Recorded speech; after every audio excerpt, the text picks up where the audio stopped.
40 വർഷം മുടങ്ങാതെ രാവിലെ ഇടങ്ങഴി മഞ്ഞയും ഇഷ്ടം പോലെ കാടയുടെ ഇറച്ചിയും പാറയിലെ വെള്ളവും കൊടുത്ത ദൈവം ഒരു മനുഷ്യൻ്റെ വീട്ടുമുറ്റത്തെ മരച്ചുവട്ടി വന്നിരിക്കുകയാണ് അവൻ്റെ ഭാര്യ ഉണ്ടാക്കുന്ന അല്പം അപ്പം കഴിക്കാനായിട്ട്. Price the Lord. 40 വർഷം 30 ലക്ഷം ജനത്തിന് മുടങ്ങാതെ മന്ന കൊടുത്തവന് നമ്മുടെ ഒരു മുറി അടയുടെ ആവശ്യമൊന്നുമില്ല. പക്ഷേ ഒരു മനുഷ്യൻ്റെ വീട്ടുമുറ്റത്ത് വന്ന് ഞാൻ അടയുണ്ടാക്കി ഇറച്ചിയും വേവിച്ച് വരുന്നത് വരെ ഇവിടെ ഇരിക്കണമെന്ന് പറഞ്ഞപ്പോൾ ഒരു മുറി അടയ്ക്ക് വേണ്ടി ഇരിക്കുകയാണ്. Price the Lord. സ്നേഹിതൻ, സഖി എന്നൊക്കെ പറഞ്ഞതിൻ്റെ അർത്ഥങ്ങൾ വളരെ വലുതാണ്. Price the Lord. സഖിത്വമുള്ളവൻ്റെ വീട്ടിൽ തമ്പുരാൻ ക്ഷണിച്ചു വന്നതല്ല, ക്ഷണിക്കാതെ വന്നു. അവൻ്റെ ഒരു ആദരവ് സ്വീകരിക്കുന്നതുവരെ ക്ഷമയോടെ ആ വീട്ടുമുറ്റത്ത് കാത്തിരിക്കുക. വന്നത് കഴിക്കാനല്ല, തൻ്റെ നിയമം അവനെ അറിയിക്കാനാണ്. സോദോമിൻ്റെ പാപം എൻ്റെ കാതിൽ നിലവിളിയായിട്ട് ഉയരുകയാണ്. ഞാൻ അതിനെ നശിപ്പിക്കാൻ പോവാന്നുള്ള ദൈവത്തിൻ്റെ നിയമം അറിയിക്കാൻ സഹിത്വമുള്ളവൻ്റെ വീട്ടിൽ വന്ന ദൈവം ഇരിക്കുകയാണ്. Price the Lord. വേദപുസ്തകത്തിൽ ദൈവത്തിൻ്റെ സഖികളായി തീർന്ന ധാരാളം ആളുകളെ കാണാൻ കഴിയും. ഉൽപ്പത്തി പുസ്തകം നമ്മൾ വായിക്കുമ്പോൾ 6-ാം അധ്യായത്തിൻ്റെ 11-ാമത്തെ വാക്യം, ഉൽപ്പത്തി പുസ്തകം 6-ാം അധ്യായം, ജെനീസിയസ് ചാപ്റ്റർ 11. എന്നാൽ ഭൂമി ദൈവത്തിന് മുൻപാകെ വഷളായി, ഭൂമി അതിക്രമം കൊണ്ട് നിറഞ്ഞിരുന്നു. ദൈവം ഭൂമിയെ നോക്കി, അത് വഷളായി എന്ന് കണ്ടു. സകല ജഡവും ഭൂമിയിൽ തൻ്റെ വഴി വഷളാക്കിയിരുന്നു. ദൈവം നോഹയോട് കൽപ്പിച്ചതെന്തെന്നാൽ, സകല ജഡത്തിന്റെയും അവസാനം എൻ്റെ മുമ്പിൽ വന്നിരിക്കുന്നു, ഭൂമി അവരാൽ അതിക്രമം കൊണ്ട് നിറഞ്ഞിരിക്കുന്നു. ഇനി 7-ാം അധ്യായത്തിന്റെ 1-ാമത്തെ വാക്യം. അനന്തരം യഹോവ നോഹയോട് കൽപ്പിച്ചതെന്തെന്നാൽ, നീയും സർവ്വ കുടുംബവുമായി പെട്ടകത്തിൽ കടക്ക, ഞാൻ നിന്നെ ഈ തലമുറയിൽ എൻ്റെ മുമ്പാകെ നീതിമാനായി കണ്ടിരിക്കുന്നു. വഷളത്വം നിറഞ്ഞ ഒരു തലമുറയിൽ വായിച്ചോണ്ടിരിക്കല്ലേ, ഭൂമി മുഴുവൻ ദൈവത്തിൻ്റെ മുമ്പിൽ വഷളായി. അങ്ങനെ നമ്മൾ 6-ാം അധ്യായം 11-ാം വാക്യം വായിച്ച് എന്താ വായിച്ചേ? എന്നാൽ ഭൂമി ദൈവത്തിന് മുൻപാകെ വഷളായി. എന്നാൽ ഭൂമി ദൈവത്തിൻ്റെ മുമ്പാകെ വഷളായി. ഭൂമി ദൈവത്തിൻ്റെ മുമ്പാകെ വഷളായി. Praise the Lord. അപ്പോൾ ഒരാൾക്ക് ദൈവത്തിൻ്റെ കൃപ ലഭിച്ചു. ഒരല്ലേലൂയ പറയണം. യഹോവയുടെ സഹിത്വം തൻ്റെ ഭക്തന്മാർക്കുണ്ടാകും. മുഴുവൻ ഭൂമിയും വഷളാണ്.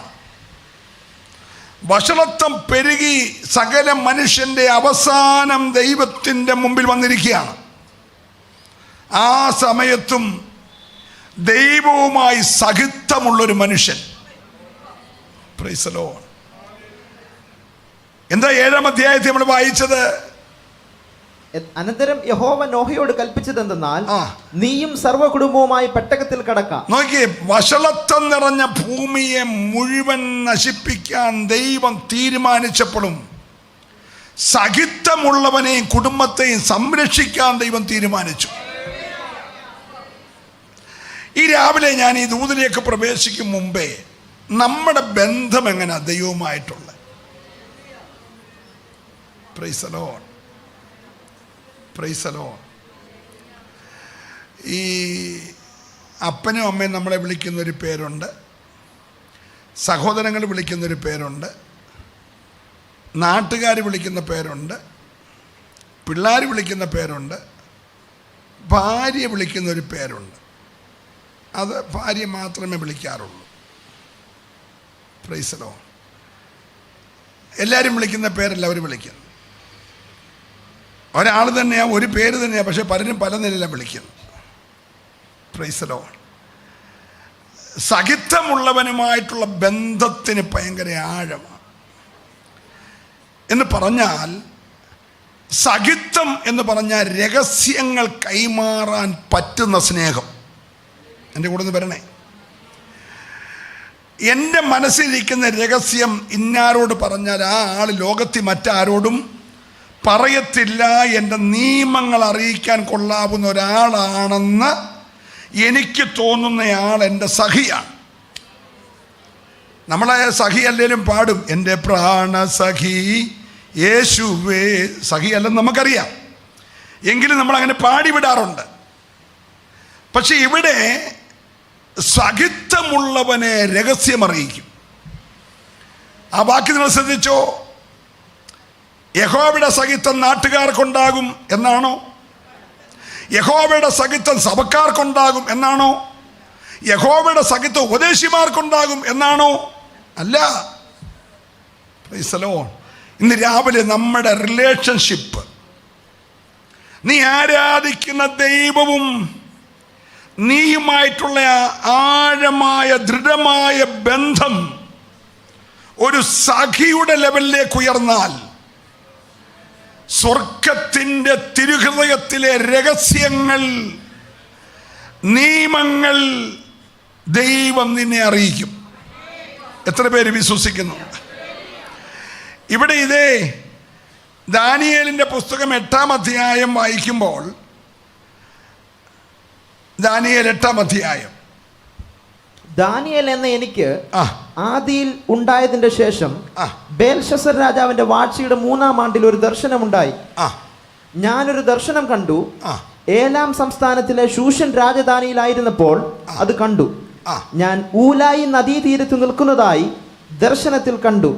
ഞാൻ തലപൊക്കിയപ്പോൾ 2 കൊമ്പുള്ള ഒരു ആട്ടുകൊറ്റൻ നദീതീരത്ത് നിൽക്കുന്നത് കണ്ടു. 2 കൊമ്പുള്ള ഒരു ആട്ടുകൊറ്റൻ നദീതീരത്ത് നിൽക്കുന്നത് കണ്ടു. അടുത്ത വാക്യം. ആ കൊമ്പുകൾ നീണ്ടവയായിരുന്നു. ആ കൊമ്പുകൾ നീണ്ടവയായിരുന്നു. ഒന്ന് മറ്റേതിനേക്കാൾ അധികം നീണ്ടത്. അധികം നീണ്ടത് ഒടുക്കം മുളച്ചു വന്നതായിരുന്നു. ആ ആട്ടുകൊറ്റൻ പടിഞ്ഞാറോട്ടും വടക്കോട്ടും തെക്കോട്ടും ഇടിക്കുന്നത് ഞാൻ കണ്ടു. അടുത്ത വാക്യം. ഒരു മൃഗത്തിനും അതിന് മുൻപാകെ നിൽപ്പാൻ കഴിഞ്ഞില്ല. അതിന്റെ കയ്യിൽ നിന്ന് രക്ഷിക്കാകുന്നവനും ആരുമില്ല. അത് ഇഷ്ടം പോലെ ചെയ്ത് വമ്പ് കാട്ടിപ്പോന്നു. ഞാൻ നോക്കിക്കൊണ്ടിരിക്കുമ്പോൾ ഒരു കോലാട്ടുകൊറ്റൻ പടിഞ്ഞാറ് നിന്ന് നിലം തൊടാതെ സർവ്വഭൂതലത്തിലും പടിഞ്ഞാറ് നിന്നും ഭൂതലത്തിലൊക്കെയും കൂടി വന്നു. ആ കോലാട്ടുകൊറ്റന് കണ്ണുകളുടെ നടുവിൽ വിശേഷമായൊരു കൊമ്പുണ്ടായിരുന്നു. അതെ, അത് നദീതീരത്ത് നിൽക്കുന്നതായി ഞാൻ കണ്ട 2 കൊമ്പുള്ള ആട്ടുകൊറ്റന്റെ നേരെ ഉഗ്രക്രോധത്തോടെ പാഞ്ഞു ചെന്നു. അത് ആട്ടുകൊറ്റനോട് അടുക്കുന്നത് ഞാൻ കണ്ടു. അത് ആട്ടുകൊറ്റനോട് ക്രുദ്ധിച്ചു. അതിനെ ഇടിച്ച് അതിന്റെ കൊമ്പും 2ഉം തകർത്തു കളഞ്ഞു. അതിന്റെ മുമ്പിൽ നിൽപ്പാൻ ആട്ടുകൊറ്റന് ശക്തിയില്ലായിരുന്നു. അടുത്ത വാക്യം. അത് അതിനെ നിലത്ത് തള്ളിയിട്ട് ചവിട്ടിക്കളഞ്ഞു. അതിന്റെ കയ്യിൽ നിന്ന് ആട്ടുകൊറ്റനെ രക്ഷിപ്പാൻ ആരുമുണ്ടായിരുന്നില്ല. അടുത്ത വാക്യം. കോലാട്ടുകൊറ്റൻ ഏറ്റവും വലുതായി തീർന്നു. എന്നാൽ അത് ബലപ്പെട്ടപ്പോൾ വലിയ കൊമ്പ് തകർന്നു പോയി. അതിനു പകരം ആകാശത്തിലെ 4 കാറ്റിന് നേരെ ഭംഗിയുള്ള 4 കൊമ്പ് മുളച്ചു വന്നു. ഒത്തിരി വായിച്ച് നമുക്ക് സമയം കളയാണ്ട് ഇവിടെ ശ്രദ്ധിച്ചാട്ട്, ലോകം കണ്ട ഏറ്റവും വലിയ സാമ്രാജ്യം ബാബിലോണിയ സാമ്രാജ്യം. എല്ലാവരും പറഞ്ഞേ, നിങ്ങൾക്ക് കേൾക്കാൻ താല്പര്യമാണോ? ബാബിലോണിയ സാമ്രാജ്യത്തിൻ്റെ ശക്തമായ ഭരണം നടന്നുകൊണ്ടിരിക്കുക. ആ ഭരണം നടക്കുമ്പോൾ ആ സാമ്രാജ്യങ്ങളിലെ 127 സംസ്ഥാനങ്ങളുടെ മേലധികാരിയായി നിൽക്കുന്ന പ്രാർത്ഥനാ മനുഷ്യനായ ദാനിയേല്, ദൈവത്തിന് ഏറ്റവും പ്രിയപുരുഷനായ ദാനിയേല്, ഉലായി നദീതീരത്ത് ഇങ്ങനെ പ്രാർത്ഥനാനിരതനായിരിക്കുമ്പോൾ ഒരു വലിയ ദർശനം കാണുകയാണ്. ഒരാട്ടുകൊറ്റൻ നദീതീരത്ത് നിൽക്കുന്നത് കണ്ടു. അതിന് 2 കൊമ്പുകൾ. 2 കൊമ്പും വളരെ വലുതായിരുന്നു. ഒന്ന് ഏറ്റവും വലുതായിരുന്നു. അവനങ്ങനെ നോക്കിക്കൊണ്ടിരിക്കുമ്പോൾ ഉഗ്രകോപത്തോടെ ഒരു കോലാട്ടുകൊറ്റൻ സർവഭൂതലത്തിൽ കൂടെയും കയറി വരുന്നു. അവൻ്റെ കണ്ണുകൾക്കിടയിൽ ഒരു കൊമ്പ്. അവൻ ഭൂതലത്തെ മുഴുവൻ കീഴടക്കുന്നു. പക്ഷെ കുറെ കഴിഞ്ഞപ്പോൾ ആ കോലാട്ടുകൊറ്റൻ്റെ കണ്ണിലെ കൊമ്പ് അടന്നു പുറകെ 4 കൊമ്പുകളുള്ള ഒരാട് കയറി വരുന്നു. നമുക്കെന്തോ മനസ്സിലായി? എന്ത് നടക്കുകയാണ്? ബാബിലോണ്യ സാമ്രാജ്യത്തിൻ്റെ സ്വർണ്ണലിപിയിൽ എഴുതാവുന്ന ഭരണം നടക്കുക. ഭരണം നടക്കുന്ന 127 സംസ്ഥാനങ്ങളുടെ മേലധികാരിയായി ദാനിയേലുണ്ട്. പക്ഷെ ദാനിയേൽ ദൈവത്തിൻ്റെ പ്രിയപുരുഷനായ ദാനിയേൽ പ്രാർത്ഥനാനിരതനായിരിക്കുമ്പോൾ ദൈവം പറഞ്ഞു, എൻ്റെ സഖിയായ ദാനിയേലേ, നിന്നെ ഞാൻ ലോകത്തിൽ സംഭവിക്കാൻ പോകുന്ന കാര്യങ്ങൾ കാണിക്കാൻ പോകുകയാണ്. എൻ്റെ നിയമം നിന്നെ അറിയിക്കാൻ പോകുകയാണ്. രാജ്യം ഭരിക്കുന്ന ബെൽസസ്സറിനോ നെബൂഖദ്നേസറിനോ ദാരിയാവേശിനോ അത് മനസ്സിലായില്ല. പക്ഷെ ദാനിയേൽ എന്ന പ്രാർത്ഥനാ മനുഷ്യൻ ദൈവത്തിൻ്റെ സഹിത്വമുള്ളവനായതുകൊണ്ട് ദൈവത്തിൻ്റെ പറഞ്ഞു, ബാബിലോണ്യ സാമ്രാജ്യം തകരും, പകരം നീണ്ട 2 കൊമ്പുള്ള മേത്യ പേർസിയ എന്ന 2 സാമ്രാജ്യം ഒന്നിച്ചു വരും. മേത്യരുടെയും പാർസ്യരുടെയും പ്രാർത്ഥനാ മുറി കാണുക. അടുത്ത 200 വർഷങ്ങൾ മേത്യരും പാർസ്യരുമായിരിക്കും ഭരിക്കുന്നേ. അവൻ്റെ ഭരണത്തെ തകർക്കാൻ ആർക്കും കഴിയത്തില്ല എന്ന് തോന്നിയിരിക്കുന്ന സമയത്ത് അവൻ കിഴക്കോട്ടും വടക്കോട്ടും പടിഞ്ഞാറോട്ടും തൻ്റെ കൊമ്പുകൾ കൊണ്ടിടിക്കും. അവൻ ഇടിച്ചോണ്ടിരിക്കുമ്പോൾ ഭൂതലത്തെ മുഴുവൻ ഇളക്കിക്കൊണ്ട് കണ്ണിൻ്റെ നടുവിൽ 1 കൊമ്പുള്ള ഒരുത്തൻ വരും. അത് മഹാനായ അലക്സാണ്ടറാണ്. മേത്യരെയും പേർസ്യരെയും തകർത്തുകൊണ്ട് അലക്സാണ്ടർ എന്ന ഫിലിപ്പ് രാജാവിൻ്റെ മകൻ സാമ്രാജ്യത്തിൻ്റെ അധിപനായി യവനായ സാമ്രാജ്യം എന്ന ഗ്രീസ് സാമ്രാജ്യം ഉണ്ടാകും. ആ ഭരണത്തിൽ അവൻ മുഴുവൻ ജനത്തെ അടക്കി വാഴുമ്പോൾ ഈ കൊമ്പ് പെട്ടെന്ന് നടന്നു പോവും. എന്ന് പറഞ്ഞാൽ അലക്സാണ്ടർ ചത്തുപോവും. അവൻ ചത്തു കഴിയുമ്പോൾ മക്കളൊന്നും ഭരണമേക്കാനില്ലാഞ്ഞുകൊണ്ട് 4 പേര് ഈ ഭരണം ഏറ്റെടുക്കും. സാമ്രാജ്യം 4ആയി വിഭജിക്കപ്പെടും. 4 കൊമ്പുകളുള്ള ഒരാട് മുളച്ചു വരും. നിങ്ങൾക്ക് വല്ലതും മനസ്സിലാകുന്നുണ്ടോ? ഇപ്പൊ ആരാ ഭരിച്ചുകൊണ്ടിരിക്കുന്നേ? ബാബിലോണി സാമ്രാജ്യം. നൂറ്റാണ്ടുകൾ കഴിഞ്ഞ് നടക്കാൻ പോകുന്ന ദൈവത്തിൻ്റെ സ്വർഗത്തിലെ പദ്ധതി സഹിത്വമുള്ളവൻ്റെ പ്രാർത്ഥനാ മുറിയിൽ അറിയിക്കുക. നമുക്ക് നാളത്തെ കാര്യം പോലും അറിയത്തില്ല, ഇന്ന് ഉച്ച കഴിഞ്ഞുള്ള കാര്യം നമുക്കറിയത്തില്ല. പക്ഷേ സഹിത്വമുള്ളവനെ, നിങ്ങൾ എൻ്റെ കൂടെ ആണോ? എല്ലാവർക്കും സഹിത്വമില്ല. യഹോവയുടെ ഭക്തന്മാർക്ക് അവൻ്റെ സഹിത്വമുണ്ട്. സഹിത്വമുള്ളവനെ അവൻ തൻ്റെ നിയമങ്ങളെ അറിയിക്കുന്നു. ഞാൻ ദൈവത്തിൻ്റെ രഹസ്യങ്ങളെ ചോർത്താൻ കഴിയണമെങ്കിൽ അത് സഹിത്വമുള്ളവനെ കൊണ്ടേ കഴിയത്തുള്ളൂ. ഇന്ന് രാവിലെ വിശ്വാസികൾ ഒത്തിരി പേര് കണ്ടേക്കാം, പ്രാർത്ഥനക്കാരൊത്തിരി പേര് കണ്ടേക്കാം, പാസ്റ്റർമാരൊത്തിരി പേര് കണ്ടേക്കാം, പ്രവാചകന്മാർ കണ്ടേക്കാം, ലീഡേഴ്സ് കണ്ടേക്കാം. പക്ഷെ ദൈവത്തിൻ്റെ നിയമങ്ങളുടെ രഹസ്യങ്ങളുടെ ചുരുളറിയിക്കണമെങ്കിൽ സഹിത്വമുള്ളവനെ അറിയിക്കത്തുള്ളൂ. ദാവീദ് പറയുകയാണ്, യഹോവയുടെ സഹിത്വം തന്റെ ഭക്തന്മാർക്കുണ്ട്. ഇന്ന് രാവിലെ എത്ര പേര് കൊതിക്കുന്നുണ്ട്, മറ്റാരുടെയും സഹിത്വം എനിക്കില്ലെങ്കിലും എൻ്റെ ദൈവത്തിൻ്റെ സഹിത്വം എനിക്കുണ്ടാകണം. Hallelujah, hallelujah. അനന്യാസ് എന്ന് പറയുന്ന ഒരു ഭക്തൻ പ്രാർത്ഥനാ മുറിയിൽ ഇങ്ങനെ പ്രാർത്ഥിച്ചു കൊണ്ടിരിക്കുമ്പോൾ ദൈവത്തിൻ്റെ ആത്മാവ് അനന്യാസിനെ വിളിച്ചു പറഞ്ഞു, നീ എഴുന്നേൽക്കണം, നീ യൂദയുടെ വീട്ടിൽ ചെല്ലണം.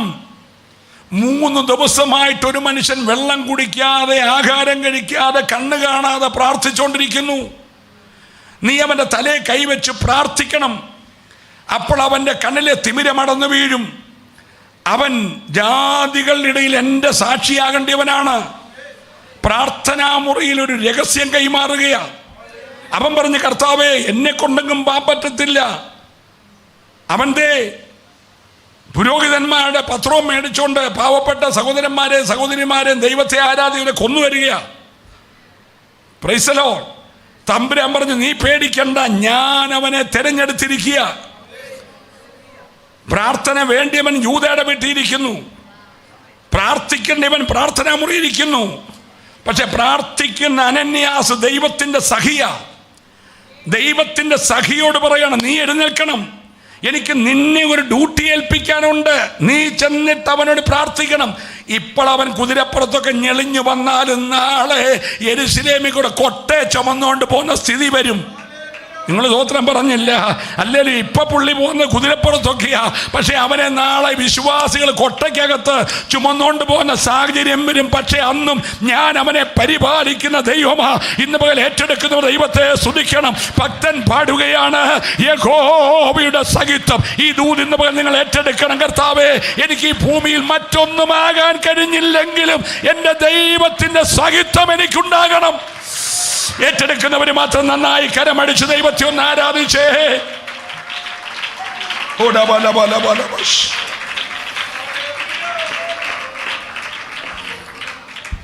ഈ 4 കൊമ്പുകളായി തീർന്ന 4 സാമ്രാജ്യങ്ങളിലെ ഒന്നാമത്തെ ഒരു രാജ്യമായിരുന്നു മാസിഡോണിയ. മാസിഡോണിയ എന്ന സാമ്രാജ്യത്തെ ഭരിച്ചത് ഈ അലക്സാണ്ടർ എന്ന് പറയുന്ന ആളിൻ്റെ ഏക പെങ്ങള് തെസ്സലോനി എന്നായിരുന്നു അവിടെ പേര്. തെസ്സലോനി ലോക സുന്ദരിയാണ്. തെസ്സലോനി എന്ന സുന്ദരിയായ സ്ത്രീയെ മാസിഡോണിൻ്റെ ചക്രവർത്തിയായി വന്ന കസാൻഡർ എന്ന ചക്രവർത്തി 4 കൊമ്പുകളിൽ 1 കൊമ്പ് കല്യാണം കഴിച്ചു. കല്യാണം കഴിച്ചപ്പോൾ അലക്സാണ്ടറിൻ്റെ പെങ്ങളുടെ പേര് നിലനിർത്താൻ വേണ്ടി ഇട്ട പേരാണ് തെസ്സലോനിക്ക എന്ന പേര്. തെസ്സലോനിക്ക ലോകത്തിലെ മുഴുവൻ വിഗ്രഹങ്ങളെയും കൊണ്ട് നിറച്ചായിരുന്നു. വിഗ്രഹങ്ങൾ നിറഞ്ഞിരുന്ന സ്ഥലത്തേക്ക് അനന്യാസ് പ്രാർത്ഥിച്ച് സൗഖ്യം കിട്ടിയ പൗലോസിനെ ദൈവം അയച്ചു. പൗലോസ് അവിടെ ചെല്ലുമ്പം വിഗ്രഹങ്ങൾ കൊണ്ട് നിറഞ്ഞിരിക്കുന്ന സ്ഥലത്ത് പൗലോസിൻ്റെ അകത്തെ സുവിശേഷാത്മാവ് അങ്ങോട്ട് ജ്വലിച്ചു. സുവിശേഷാത്മാവ് ജ്വലിച്ച് താൻ അങ്ങോട്ട് പ്രസംഗിക്കാൻ തുടങ്ങിയപ്പോൾ വിഗ്രഹ ശക്തികൾ ഉടഞ്ഞിട്ട് തെസ്സലോനിക്ക ലോകത്തിലെ ഏറ്റവും വലിയ സഭ രൂപപ്പെടാൻ ഇടയായെങ്കിൽ ഇന്ന് പകൽ ദൈവത്തിൻ്റെ പകലെ അകത്ത് ദൈവത്തിൻ്റെ സഹിത്വമുള്ളവനെ കൊണ്ട് പട്ടണങ്ങളെ കീഴടക്കാൻ കഴിയുന്ന ഒരു അഭിഷേകത്തിൻ്റെ അധികാരം ഏറ്റെടുക്കുന്നവർ മൗനമായിരിക്കാതെ ഇന്ന് പകൽ കർത്താവേ, എനിക്ക് മറ്റൊന്നും ലഭിച്ചില്ലെങ്കിലും എൻ്റെ ദൈവത്തിൻ്റെ സഹിത്വം എനിക്ക് വേണം.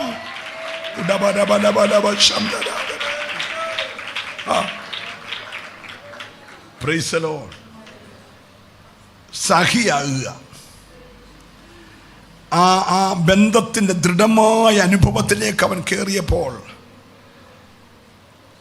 നൂറ്റാണ്ടുകൾ കഴിഞ്ഞ് നടക്കാൻ പോകുന്ന സംഭവങ്ങൾ ദാനിയേലിനെ അറിയിച്ചു, നോഗയെ അറിയിച്ചു. നോഗയ്ക്ക് കൃപ കൊടുക്കുമ്പോൾ ലോകം വെള്ളത്തിൽ മുങ്ങിപ്പോകുമെന്ന് പറഞ്ഞ ഒറ്റ മനുഷ്യൻ വിശ്വസിക്കത്തില്ല. എത്ര വർഷം പ്രസംഗിച്ചു? എത്ര വർഷം നോഗ പ്രസംഗിച്ചു? ഉറക്കെ അങ്ങ് പറ. 120 വർഷം. അപ്പം ദൈവത്തിൻ്റെ ന്യായവിധികൾ പെട്ടെന്ന് ദൈവം ചെയ്യത്തില്ല. നമ്മൾ ചോദിക്കുന്നില്ലേ, പുള്ളി പിന്മാറിപ്പോയിട്ടും പുള്ളിക്കാരത്തി ഉഴപ്പിയിട്ടും ദൈവസന്നിധിയിൽ നിന്ന് മാറിപ്പോയിട്ടും ദൈവം എന്നാ കൈകാര്യം ചെയ്യുക? ദൈവം അങ്ങനൊന്നും കൈകാര്യം ചെയ്യത്തില്ല. വഷളത്വം പെരുകി ഭൂമി മുഴുവൻ. എല്ലാവരുടെയും അവസാനം ദൈവം മുമ്പിലെത്തി. എന്നിട്ടും ദൈവം മാനസാന്തരപ്പെടാൻ ഒരു 120 വർഷം. സഖിയോട് പറഞ്ഞു, നീ ചെന്ന് പ്രസംഗിക്കണം, മറുഭാഗത്ത് പെട്ടകവും പണിയണം. പെട്ടകം പണിയുന്ന നിന്റെ പ്രസംഗം കേട്ട ആരെങ്കിലും ഗുണപ്പെട്ട് വഷളത്വം നിറഞ്ഞ ഭൂമിയിൽ നിന്ന് രക്ഷിക്കപ്പെട്ടു വന്നാൽ അവനെ പെട്ടകത്തിൽ കയറ്റണം. പക്ഷെ ആ ഡ്യൂട്ടി എൻ്റെ സഖിയെ ഞാൻ ഏൽപ്പിക്കുകയാണ്. Praise the Lord. ഒരു ഹല്ലേലൂയ പറയണം. ഒരു സഖി കാരാഗ്രഹത്തിൽ കിടക്കുകയാണ്. കാരാഗ്രഹത്തിൽ കിടക്കുമ്പോൾ ദൈവം അവനോട് പറഞ്ഞു, 7 വർഷം നീ കിടക്കുന്ന കാരാഗ്രഹത്തിൻ്റെ ദേശത്ത് ക്ഷാമം വരാൻ പോകുകയാണ്. ആ ക്ഷാമം ഭൂതലത്തിൽ മുഴുവൻ നിറയും. അതിനു മുമ്പേ നിന്റെ പക്കൽ 7 വർഷത്തെ ഒരു സമ്പന്നത ഞാൻ തരും. അത് നാട്ടുകാരുടെ കൈ കൊടുക്കത്തില്ല, എൻ്റെ സഖിയെ ഏൽപ്പിക്കാൻ പോകുകയാണ്. രാജ്യം ഭരിക്കുന്ന പറവോനാ, പക്ഷെ ധാന്യം സൂക്ഷിക്കുന്നത് യോസഫ. ഇന്ന് പകൽക്കാലം ലോകം ആര് ഭരിച്ചോട്ടെ, കൃപയുള്ള നിന്റെ പക്കലാ ദൈവ കാര്യങ്ങൾ ഏൽപ്പിക്കുന്നേ. മനസ്സിലാകുന്നവർ ദൈവത്തെ പ്രാർത്ഥിക്കുന്ന, ആരാധിക്കുന്ന, ഉപവസിക്കുന്ന നിന്റെ കയ്യിലാ ദൈവം ദേശത്തിന്റെ കാര്യങ്ങൾ ഏൽപ്പിക്കുന്നേ. Hallelujah, praise the Lord. 7 വർഷത്തെ സമ്പന്നതയിൽ അവൻ കരുതി വെച്ചു. പിന്നത്തെ 7 വർഷത്തെ ദാരിദ്ര്യത്തിൽ അവൻ എല്ലാവർക്കും പകർന്നു കൊടുത്തു. ഇന്ന് പകൽക്കാലം ലോകം ഒരു തകർച്ചയുടെ വക്ക് നിൽക്കുകയാണ്. ദാനിയേലിന്റെ കാലമല്ല, യോസഫിന്റെ കാലമല്ല, അബ്രഹാമിന്റെ കാലമല്ല, നോഹയുടെ കാലമല്ല. പക്ഷെ യേശു പറഞ്ഞു, നോഹയുടെ കാലത്ത് സംഭവിച്ചതുപോലെ മനുഷ്യപുത്രന്റെ കാലത്ത് സംഭവിക്കും. ലോത്തിന്റെ കാലത്ത് സംഭവിച്ചതുപോലെ മനുഷ്യപുത്രന്റെ കാലത്ത് സംഭവിക്കുമെങ്കിൽ പ്രിയരെ, നമ്മളൊരു ജീവിതത്തിന്റെ ലോകത്തിന്റെ എൻഡ് നിൽക്കുകയാ. നീ എന്ത് ചെയ്യണം? ഇന്ന് രാത്രിയിൽ കർത്താവേ, നിന്റെ സഖിയായി മാറാൻ, നിന്റെ നിയമങ്ങളെ അറിയുന്ന, നിന്റെ നിയമങ്ങളെ അറിയിക്കാൻ കഴിയുന്ന, നിന്റെ സഖിയായി മാറാൻ എത്ര പേർക്ക് ഈ പകൽ ആഗ്രഹമുണ്ട്? ദൈവത്തിന്റെ സഖിയായി മാറാൻ. നമ്മളിപ്പോൾ ഇവിടുത്തെ ബഹുമാന്യനായ മുഖ്യമന്ത്രി പിണറായി സാറുമായിട്ട് അടുത്ത ബന്ധമാണെങ്കിൽ നമ്മൾ പറയും, എനിക്ക് പിണറായി സാറുമായിട്ട് അടുത്ത ബന്ധം. അത് നമുക്കൊരു പ്രൗഢാണ്. നമുക്ക് മോദിജിയുമായിട്ട് ബന്ധമാണെങ്കിൽ പറയും, ഇന്ത്യയുടെ പ്രൈം മിനിസ്റ്ററുമായിട്ട് എനിക്ക് അടുത്ത ബന്ധമാണ്. നമുക്കിനി ട്രംപുമായിട്ട് വല്ലതും ബന്ധമാണെങ്കിൽ പറയും, ലോകത്തിലെ ഏറ്റവും വലിയ ശക്തിയായ അമേരിക്കൻ പ്രസിഡന്റ് ട്രംപുമായിട്ട് എനിക്ക് എന്താണ്? അത് നമ്മുടെ പ്രൗഢിയാണ് അല്ലേ? ഈ തിരക്കിനിടയ്ക്ക് എല്ലാ വർഷവും നമ്മുടെ ഒരു പാസ്റ്റർക്ക് മോദി ബർത്ത്ഡേ കാർഡ് അയച്ചു കൊടുക്കും. എല്ലാ വർഷവും 29 സ്റ്റേറ്റ് ഭരിക്കുന്ന ഇന്ത്യയുടെ പ്രധാനമന്ത്രി നമ്മുടെ ഒരു ഉപദേശിക്ക് എല്ലാ വർഷവും കറക്റ്റ് ബർത്ത്ഡേ ദിവസം ബർത്ത്ഡേ കാർഡ് അയച്ചു കൊടുക്കും. അവിടെ അങ്ങനത്തെ ബന്ധം. Price the Lord. അയാൾക്ക് BJPയുടെ കാര്യം നോക്കണം, RSSന്റെ കാര്യം നോക്കണം, കേന്ദ്രം ഭരിക്കണം. ഇതിനിടയ്ക്ക് മറക്കാതെ ആ ഡേറ്റിൽ ഈ കാർഡ് അയച്ചു കൊടുക്കും. Price the Lord. അദ്ദേഹം വിളിച്ചൊരു കാര്യം പറഞ്ഞ് എന്നേരം സാധിച്ചു കൊടുക്കും. അതൊക്കെ അവരുടെ പേഴ്സണൽ ബന്ധങ്ങളാണ്, നമ്മുടെ വിഷയമല്ലത്. അങ്ങനെയാണ് എനിക്ക് മോദിയെ സൃഷ്ടിച്ച, ട്രംപിനെ സൃഷ്ടിച്ച ദൈവം എൻ്റെ സഖിയാണ് എന്ന് പറയാൻ കൊടുക്കുന്ന എത്ര പേരുണ്ട്? ഇവിടെ മൂക്കി പഞ്ഞി വെച്ചാൽ തീരുന്നവനുമായിട്ടുള്ള സഖിത്വത്തെക്കാൾ അപ്പുറത്ത് എനിക്ക് എൻ്റെ ദൈവവുമായി സഖിത്വമുണ്ടെന്ന് ഉറപ്പുള്ളവര് ഈ രാവിലെ ദൈവത്തിന് സ്തുതിച്ച്, ഉലകത്തിലുള്ള ഏതെങ്കിലും മനുഷ്യർക്കപ്പുറത്ത് എനിക്ക് എൻ്റെ നിത്യനായ ദൈവവുമായി ഒരു സഖിത്വമുണ്ട്.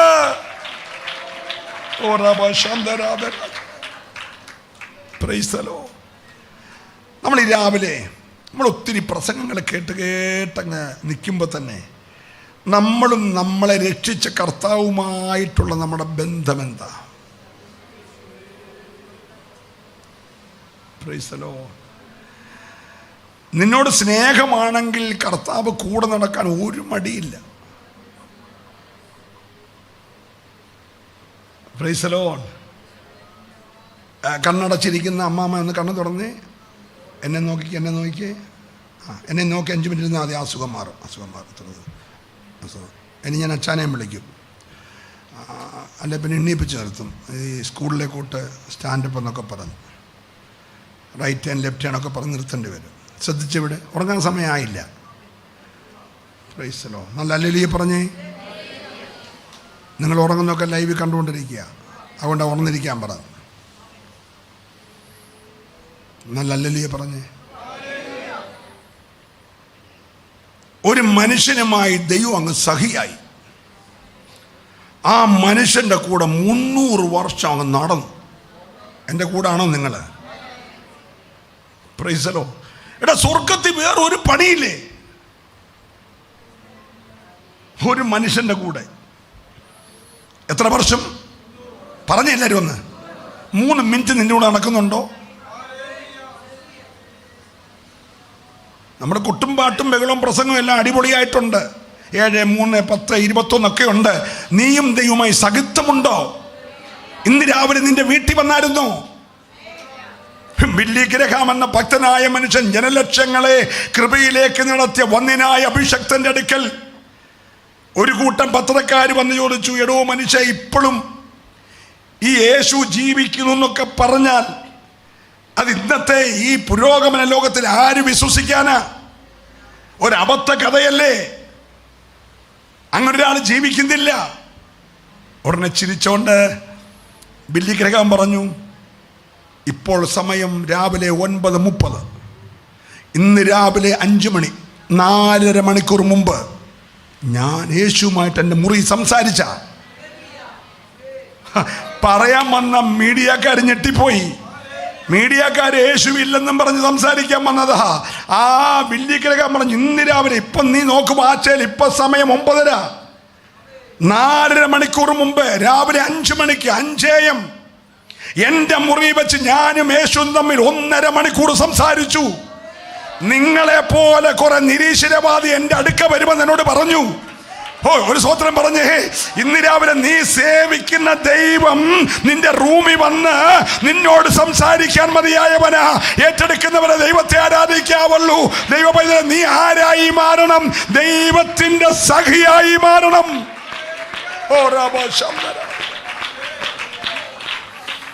ഹല്ലേലൂയ.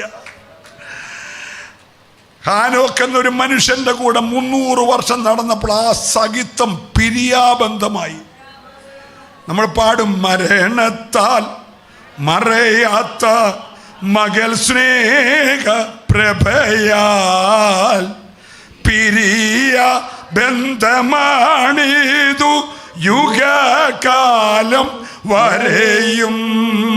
മരണത്താൽ മറയാത്ത മകൾ സ്നേഹ പ്രഭയാൽ പിരിയ ബന്ധമാണിതു യുഗകാലം വരെയും. പിരിയ ബന്ധമാണിതു, പിരിയ ബന്ധമാണിതു, പിരിയ ബന്ധമാണിതു യുഗകാലം വരെയും. മകൾ സ്നേഹം, മകൾ സ്നേഹം പരലോക പിതാവു തൻ മകനെ മരിപ്പതിനായി കുരിശിൽ കൈവെടിഞ്ഞോ. പ്രിയനേ, 300 വർഷത്തെ സഖിത്വം പിരിയാബന്ധമായി മാറി, പിരിയാബന്ധമായി മാറി. അപ്പൊ പറഞ്ഞ ഖാനോക്കെ, നിന്നെ പിരിഞ്ഞെനിക്ക് സ്വർഗത്തിയിരിക്കാൻ വയ്യ. അത്ര ദൃഢമായ ബന്ധമാണ്. അതുകൊണ്ട് നീ ഇനി പോരാൻ പറ. അവനെ ഉടലോടെ എടുത്തോണ്ട് അങ്ങ് പോയത്. അല്ലേ പറഞ്ഞേ, ഇന്ന് പകൽ നിന്റെ ബന്ധം നിന്നെ കാണുമ്പോൾ ദൈവം മുഖം തിരിഞ്ഞു പോകരുത്. ഏതിനി വെച്ച് സഹിത്തമുള്ളവനായിരുന്നു, പക്ഷേ ദൈവം അവനെ കണ്ട് മുഖം തിരിച്ചു പോയി. പ്രാർത്ഥിച്ചുകൊണ്ടിരിക്കണേ. ലൂക്കോസിന്റെ സുവിശേഷം 3-ാം അധ്യായം 32 പറഞ്ഞു, ആദാം ദൈവത്തിൻ്റെ മകൻ. വായിക്കണ്ട, ആദാം ദൈവത്തിൻ്റെ മകൻ. Price the Lord. ദൈവത്തിൻ്റെ മകനെന്ന് വിളിച്ചവനെ ദൈവം വെറുത്തു. എന്തോ സഖിയായിരുന്നു. എന്നും വൈകിട്ടിഞ്ഞ് വരിക, സൂര്യൻ അസ്തമിക്കാത്ത താമസം തമ്പുരാൻ ഇറങ്ങി വരിക.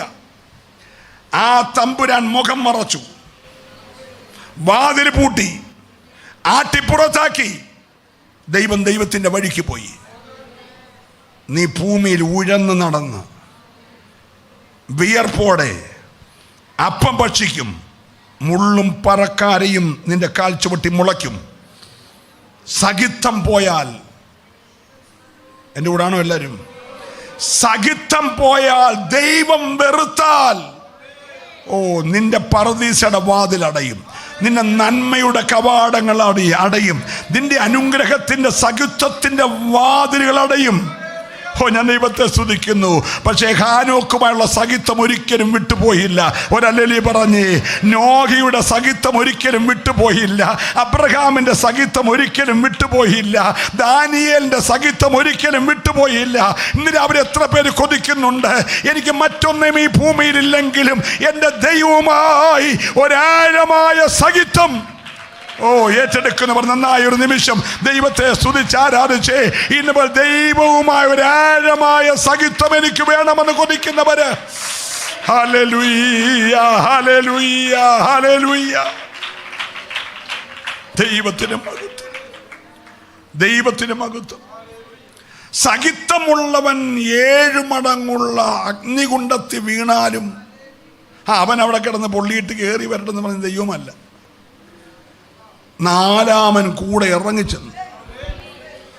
സഹിത്തമുള്ളവൻ വീഴുന്നിടത്ത് അവനുണ്ട്. സ്തോത്രം പറയാമോ? ഐസുവിലായാലും പ്രൈസ് ദി ലോർഡ്, നീ ക്രിട്ടിക്കൽ ഹോസ്പിറ്റലിലായാലും നീ എവിടെ കിടന്നാലും സഹിത്തമുള്ളവനാണോ? സഹിത്തമുള്ളവനാണോ? കാരാഗ്രഹത്തിൻ്റെ ഇരുമ്പഴിക്കകത്ത് കിടന്നുറങ്ങുന്നവൻ്റെ അടുക്കൽ സഹിത്തമിറങ്ങി അവൻ്റെ തോളത്ത് തട്ടിട്ട് പറഞ്ഞു, മോനെ എഴുന്നേറ്റോടെ, വാതിലൊക്കെ ഞാനങ്ങ് തുറക്കുകയാ. ഇന്ന് പകൽ സഹിത്തമുള്ളവൻ കാരാഗ്രഹത്തിൽ കിടന്നാലും സഹിത്തമുള്ളവൻ തീക്കകത്ത് വീണാലും അവിടെ എങ്ങും കൈവിടാത്തൊരു ദൈവം നിനക്കുണ്ട്. വിശ്വസിക്കുന്നവർക്കായി ഞാൻ ദൈവത്തെ സ്തുതിക്കുകയാ. ഹല്ലേലൂയ. നീ ധൈര്യത്തോടെ പറ, ദൈവം എൻ്റെ പക്ഷത്തുണ്ട്, മനുഷ്യർക്ക് എന്നോടൊന്നും ചെയ്യാൻ കഴിയത്തില്ല. ആഭിചാര മണ്ഡലങ്ങൾ എഴുന്നേൽക്കട്ടെ, അന്യാരാധന മണ്ഡലങ്ങൾ എഴുന്നേൽക്കട്ടെ, നുറുമന്ത്രവാദ ശക്തികൾ എഴുന്നേൽക്കട്ടെ, പോരുകൾ ഉയരട്ടെ. നീ പറ, എനിക്കൊരു സഹിത്തമുണ്ട്, അതെന്റെ ദൈവമായിട്ട്. ഓ രാബല ശന്തരാധര വൈഡമനബല വശസ്യാരവ. ഹല്ലേലൂയ. വെളിപ്പാടുകളുടെ തലം ദാനിയേലിന് വേണ്ടി ദൈവം തുറന്നു. വർഷങ്ങൾക്ക് ശേഷം സംഭവിക്കേണ്ടിയ ബാബിലോൺ തകരണം, 2 കൊമ്പുള്ള മേത്യാപേർസ്യ വരണം, 1 കൊമ്പുള്ള അലക്സാണ്ടറിൻ്റെ ഭരണം വരണം, അത് തകരണം. പിന്നെ 4 കൊമ്പുള്ള രാജ്യം എഴുന്നേൽക്കണം. അത് കഴിഞ്ഞ് റോമൻ ഗവൺമെൻറ്, അതെല്ലാം ഒറ്റ അധ്യായത്തിലുണ്ട്. 8-ാം അധ്യായം വീട്ടിൽ പോയി വായിച്ചാൽ മതി. ഒറ്റ പ്രാർത്ഥനാ മുറിയിൽ ഇതെല്ലാം ദൈവം വെളിപ്പെടുത്തിയെങ്കിൽ സഹിത്തമുള്ളവനെ തൻ്റെ നിയമങ്ങളെ ദൈവം അറിയിക്കും. ഒരല്ലേലിയെ പറഞ്ഞേ. 14-ാമത്തെ വാക്യം ഒന്നുകൂടെ വായിച്ചേ. യഹോവയുടെ സഹിത്വം തന്റെ ഭക്തന്മാർക്കുണ്ടാകും. ആർക്കുണ്ടാകും? ഒന്നുകൂടെ പറഞ്ഞേ. എല്ലാവർക്കും ഉണ്ടാകത്തില്ല. ഭക്തിയുള്ളവന് സഹിത്വമുണ്ട്. നമുക്ക് ദൈവത്തോട് ഭക്തിയുണ്ടോ? ദൈവത്തെ ഭയമുണ്ടോ? ദൈവവുമായിട്ടുള്ള ബന്ധം എങ്ങനുണ്ട്? ബില്ലിക്കിരകാൻ പറഞ്ഞ പോലെ നിനക്ക് പറയാൻ കഴിയുമോ? ഇന്ന് രാവിലെ ഷാർപ്പ് ടൈം പറഞ്ഞു. ഇപ്പം നീ നോക്കടാ വാച്ചൽ 9:30. എടാ 4.5 മണിക്കൂർ മുമ്പേ ഇന്ന് രാവിലെ 5 മണിക്ക് നീ ഇല്ലെന്ന് പറയുന്ന ദൈവം എൻ്റെ അടുക്ക് വന്നതാ. എൻ്റെ മുറി വന്നു. ഈ ഞായറാഴ്ച രാവിലെ ആരുടെയും മുറി വന്നു? വന്നായിരുന്നെങ്കിൽ നിന്റെ ഇരിപ്പ് വേറെയാ, വന്നായിരുന്നെങ്കിൽ സ്തോത്രം വേറെയാ, വന്നായിരുന്നെങ്കിൽ ആരാധന വേറെയാ. നിന്റെ മുറിയിൽ മറ്റാരുമല്ല രാവിലെ വരേണ്ടത്. നിന്റെ മുറിയിൽ ദൈവത്തിൻ്റെ സാന്നിധ്യം ഇറങ്ങി വരണം. ഹല്ലേലൂയ. നീ രാവിലെ എഴുന്നേറ്റ് മറ്റേ കൊട്ടാരക്കരെ പാസയെക്കുറിച്ച് അവരെന്നെ പറഞ്ഞു, റാന്നിലെ പാസയെക്കുറിച്ച് ഇവരെന്നെ പറഞ്ഞു, എറണാകുളത്തെ പാസയെക്കുറിച്ച് മറ്റോരെന്നെ പറഞ്ഞു. അതും മാന്തിക്കൊണ്ടിരിക്കാതെ സാന്നിധ്യം ഇറക്കണം. നിന്റെ മുറിക്കകത്ത് വരേണ്ടത് മറ്റുള്ളവരുടെ കുറവും കുറ്റവും കേൾക്കുന്ന വാട്സപ്പല്ല. നിന്റെ മുറിക്കകത്ത് ദൈവ സാന്നിധ്യം ഇറങ്ങണം. ദൈവത്തിൻ്റെ സഹിത്വം നീ അറിയണം. ആ സാന്നിധ്യത്തെ നീ ആരാധിക്കാൻ വന്നാൽ ആരാധനയിൽ ദൈവകൃപയുണ്ടാകും. സഹിത്വമുള്ളവൻ വീണവന്റെ പട്ടിയെടുക്കത്തില്ല. സ്വത്രം പറയണം. ദൈവവുമായി സഹിത്വമുള്ളവൻ വീണവന്റെ കണക്കെടുക്കാൻ പോത്തില്ല. ദൈവവുമായി സഹിത്വമുള്ളവൻ തോറ്റവന്റെ കണക്കെടുക്കത്തില്ല. തോറ്റവൻ തോക്കട്ടെ, വീണവൻ വീഴട്ടെ, നീ വീഴാതിരിക്കാൻ സൂക്ഷിച്ചോണം. ഇന്ന് രാവിലെ ദൈവത്തിന്റെ പൈലെ നിന്റെ സാന്നിധ്യം നീ ദൈവവുമായി ഒന്ന് ഉറപ്പിച്ചേ. ഈ 12-ാം മാസത്തിന്റെ 1-ാമത്തെ രാവിലെ നീ ആ സഹിത്വം ഒന്ന് ഉറപ്പിച്ചേ. എനിക്ക് മറ്റാരുമായി സഹിത്വമില്ല, എനിക്ക് എൻ്റെ ദൈവവുമായിട്ടാണ് സഹിത്വം. ഈ രാവിലെ അഭിഷേകത്തെ ഒന്ന് ജ്വലിപ്പിച്ച് ആ സഹിത്വം ഒന്ന് ഇറങ്ങട്ടെ. ഓ റബാ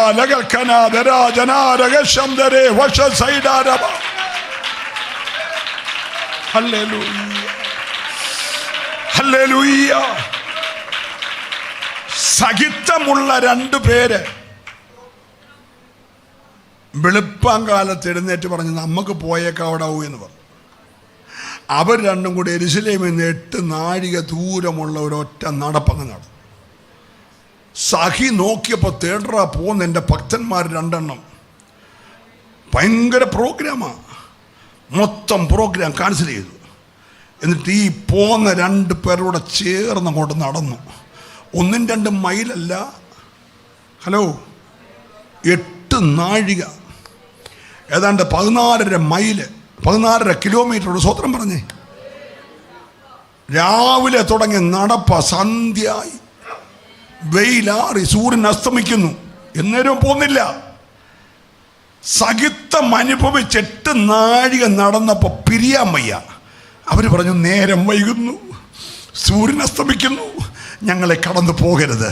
സഹിത്തം അനുഭവിച്ചവൻ പിരിയത്തില്ല. അവനെ പാടത്തുള്ള പിരിയാബന്ധമാണ്. ഈ ഞായറാഴ്ച രാവിലെ പിരിയാബന്ധമുള്ള എത്ര പേരുണ്ട്?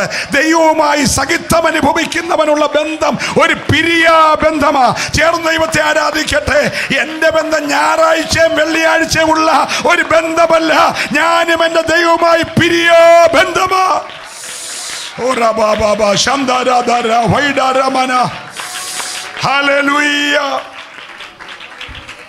ഒരു സഖിയെ നേരം എടുത്തപ്പോൾ കൊണ്ട് പത്മോസിലിട്ടേക്കുന്നു.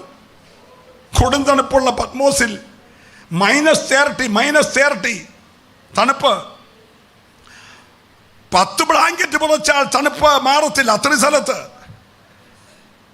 സഖിക്ക് മനസ്സിലായി, ഇവിടെ ഞാൻ ചെന്നില്ലെങ്കിൽ ഇപ്പോഴവിടെ കാണാൻ പോകുന്നവർ പറഞ്ഞ ആ പാറയ്ക്ക് ഇപ്പോഴൊരു ചൂടുണ്ടെന്നാ. -30 ഡിഗ്രി തണുപ്പുള്ള പത്മോസിലെ യോഹന്നാൻ ദർശനം കണ്ട ആ പാറയ്ക്ക് ഇപ്പോഴും അന്നത്തെ 2000 വർഷം മുമ്പ് സഖി ഇറങ്ങി വന്നപ്പോഴത്തെ ഒരു ചൂട് ഇപ്പോഴും ഉണ്ടെന്നാണെങ്കിൽ നിന്റെ സഖിത്വം വിടരുത്. സഖിത്വം ഉണ്ടെങ്കിൽ രോഗം ഒരു വിഷയമല്ല, വഴിയടഞ്ഞൊരു വിഷയമല്ല. സഖിത്വമുള്ളവൻ വഴി നിന്നെ അറിയിക്കും. പ്രാർത്ഥിച്ച് ദൈവത്തെ ആരാധിക്കട്ടെ. സഖിത്വമുള്ളവൻ വഴി നിന്നെ അറിയിക്കും. ഓ രാമനാഥരാജകൽക്കമന. ഇന്ന് രാവിലെ ആരോടൊക്കെയോ ശക്തമായി ദൈവത്തിന്റെ ആത്മാവിടപെടുകയാ. വഴിയറിയാതെ ഉഴലുന്ന വിശ്വാസിയെ, ഓ റബലബലബലബല.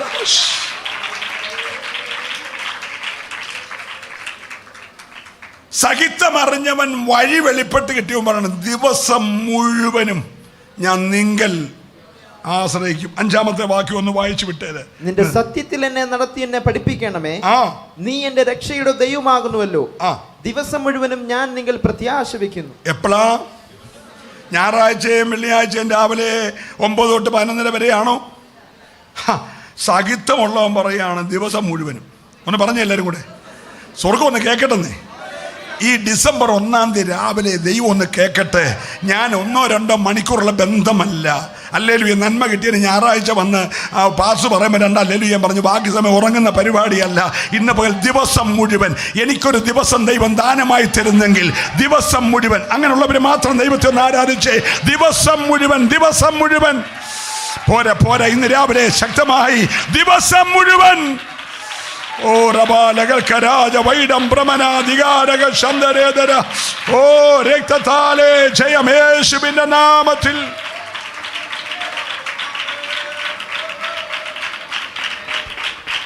Hallelujah, hallelujah. നമുക്കൊന്ന് പ്രാർത്ഥിക്കാം. സൗമ്യതയുള്ളവർക്ക് ഞാൻ എൻ്റെ വഴി കാണിച്ചു കൊടുക്കും. സൗമ്യതയുള്ളവര് എൻ്റെ വഴിയെ നടക്കും. Price the Lord, price the Lord. എല്ലാവരും പ്രാർത്ഥിച്ച്. നീ ഇന്ന് രാവിലെ ചോദിച്ചില്ലേ വഴി ഏതാ? ഈ വിഷയത്തിൽ എങ്ങനെ കരകയറും? ഞാൻ എന്ത് മറുപടി പറയും? എങ്ങനെ പരിഹരിക്കും? വിഷമിക്കണ്ട. സഹിത്തമുണ്ടായാൽ വഴി നിന്നെ പഠിപ്പിക്കും. നീ ആരാണെന്നറിയാൻ, നീ മാന്യം കളിച്ചാലും മാന്യത്തിൽ കളിച്ചാലും ആരാണെന്നറിയാൻ നിന്റെ കൂട്ടുകാരാരാന്ന് നോക്കിയാൽ മതി. Price the Lord. നിന്റെ കൂട്ടുകാരെ മനസ്സിലാക്കുമ്പോൾ നീ ആരാന്നറിയാം. സഹിത്തം ആരുമായിട്ടാ? എല്ലാവരും പ്രാർത്ഥിച്ചേ. എൻ്റെ സഹിത്വം എൻ്റെ ദൈവവുമായിട്ടാണ്. എനിക്ക് 40 വർഷം മുമ്പേ അതില്ലായിരുന്നു, 30 വർഷം മുമ്പേ അതില്ലായിരുന്നു, 25 വർഷം മുമ്പേ അതില്ലായിരുന്നു. പക്ഷെ ഇപ്പോൾ എൻ്റെ സഹിത്വം പറഞ്ഞെല്ലാവരും എൻ്റെ ദൈവവുമായിട്ടാണ്. അതുകൊണ്ട് എൻ്റെ കണ്ണ് എപ്പോഴും യഹോവയിങ്കലേക്കാകുന്നു. അവൻ എൻ്റെ കാലുകളെ വലയിൽ നിന്ന് വിടുവിക്കും. ഓ, ആ കണ്ണൊന്ന് ഉയർത്തിക്കേ. സഹായം വരുന്ന ഉറ്റസഖിയായ ദൈവത്തിങ്കിലേക്ക് കണ്ണൊന്ന് ഉയർത്തിക്കേ. ഓ, ഹല്ലേലൂയ. സിംഹക്കുഴി വരട്ടെ, അഗ്നികുണ്ഡം വരട്ടെ, എരികോ കോട്ട വരട്ടെ, യോർദാൻ കവിഞ്ഞൊഴുകട്ടെ, ചെങ്കടൽ കരകവിയട്ടെ, ഇതൊന്നും സഹിക്ക് വിഷയമല്ല. ഹല്ലേലൂയ. സഹിയാണെങ്കിൽ 40 വർഷം മന്ന കൊടുത്തവൻ നിന്റെ ഒരു ചെറിയ സൽക്കാരത്തിനായി നിന്റെ വീട്ടുമുറ്റത്ത് വന്നിരിക്കാൻ തയ്യാറുള്ളവനാ. നീ ആ അപ്പവും ഇറച്ചിയും ഒരുക്കിക്കൊണ്ട് വരുന്നത് മണിക്കൂറുകൾ എത്രയോ അത്ര സമയം ഇരിക്കാൻ തയ്യാറാ. സൽക്കരിച്ചവനുമായി ആ രാത്രി മുഴുവൻ നിൽക്കാൻ തയ്യാറാ. ഓ, എൻ്റെ സ്നേഹിതനെ അറിയിക്കാതെ ഞാൻ എന്തെങ്കിലും ചെയ്യുമോ? നിന്നെ അറിയിക്കാതെ നിന്റെ വീട്ടിലൊന്നും ചെയ്യത്തില്ല, നിന്നെ അറിയിക്കാതെ നിന്റെ ദേശത്തൊന്നും ചെയ്യത്തില്ല, നിന്നെ അറിയിക്കാതെ നിന്റെ സഭയിലൊന്നും ചെയ്യത്തില്ല. ഓ, ഹല്ലേലൂയ. എല്ലാവരും പ്രാർത്ഥിച്ച് ഇന്ന് രാവിലെ ആ ദൈവശബ്ദം ഒന്ന് ഏറ്റെടുത്തേ. Hallelujah, hallelujah. ഇത് കളിസ്ഥലമല്ല. ദൈവ സാന്നിധ്യം ഞാൻ അനുഭവിക്കുന്നു. എത്ര പേരാ ദൈവ സാന്നിധ്യം അനുഭവിക്കുന്നുണ്ട്? നിന്നോട് പേഴ്സണലായിട്ടൊന്ന് സംസാരിക്കാൻ ദൈവം ആഗ്രഹിക്കുന്നു. നിന്നോട് പേഴ്സണലായിട്ടൊന്ന് ഇടപെടുവാൻ ദൈവം ആഗ്രഹിക്കുന്നു. അനന്യാസിനെ വിളിച്ച് ശുശ്രൂഷ ഏൽപ്പിച്ചതുപോലെ നിന്നോട് വ്യക്തിപരമായി സംസാരിക്കാൻ ദൈവം ആഗ്രഹിക്കുന്നു. സഹിത്വമുള്ളവൻ 14 ദിവസം സൂര്യചന്ദ്രന്മാരെ കണ്ടില്ലെങ്കിലും കൂരിട്ടുള്ള പടകിനകത്ത് ഇളകി മറിയുന്ന തിരമാലയിൽ ആഞ്ഞടിക്കുന്ന ഈശാനമൂലനിൽ സഹിത്വമുള്ളവൻ ഇറങ്ങി വന്നു. അനുഭവിച്ചവൻ പറഞ്ഞു, എൻ്റെ ഉടയവൻ, ഞാൻ സേവിച്ചു നിൽക്കുന്നവൻ, എൻ്റെ സഖി ഈ രാത്രി എൻ്റെ അടുക്കൽ വന്നു. ഓ, നിന്റെ അടുക്കലേക്ക് അവിടെ നിന്ന് അടുക്കട്ടെ. എല്ലാവരും ഒന്ന് പ്രാർത്ഥിച്ച്, കർത്താവ്, മറ്റൊന്നല്ല, മറ്റൊരു വിഷയമല്ല, കർത്താവേ, എൻ്റെ അടുക്കലേക്കൊന്ന് അടുത്തു വരണമേ. ഹല്ലേലൂയ. എത്ര പേര് ആത്മാർത്ഥമായി ഇന്ന് രാവിലെ പ്രാർത്ഥിക്കും? Jesus, Jesus. സഭയിലെ ഓരോ കുഞ്ഞുങ്ങളുടെ മേൽ സഹിത്വമുണ്ടാകട്ടെ. ഓരോ മാതാപിതാക്കളുടെ മേൽ ദൈവത്തിൻ്റെ സഹിത്വമുണ്ടാകട്ടെ. നിന്റെ വലങ്കരത്തിൽ അവൻ പിടിക്കട്ടെ. നിന്റെ മുമ്പിലെ തടസ്സങ്ങളെ അവൻ മാറ്റട്ടെ. നിന്റെ കാലുകൾ വലയിൽ അകപ്പെടാതെ അവൻ സൂക്ഷിക്കട്ടെ. ഓ, തേജോമയനായ ദൈവത്തിൻ്റെ സാന്നിധ്യം. എല്ലാവരും ആ സാന്നിധ്യം ഒന്ന് അനുഭവിക്കാൻ വേണ്ടി പ്രാർത്ഥിച്ചേ. യഹോവയുടെ സഹിത്വം